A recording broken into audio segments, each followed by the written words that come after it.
Okay, mga kabundok, kita niya, no? Nagdaog na. Ganyan talagang buhay ng bundok.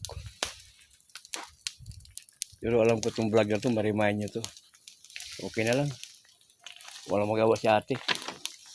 Papawis. Yan. Pasok na, oh. Lakas na niya, oh. Ayan, no? Ang lapit, oh. Ayan, pasok na.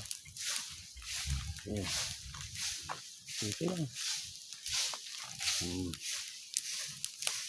Ayan. Pampawala sa mga lamok.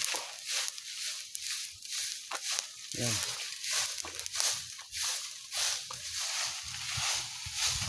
Pasok na. Yun. Malamok sa taas. Ang daming lamok. Ang lalaki. Pinausukan namin yan para magdiparan yung mga malamok. Kasi yung mga nanay ng lamok nagwawalis din. Nagdadaob. Yun. Okay, malinis na, di ba? Okay. Yan. Dumaan si nanay.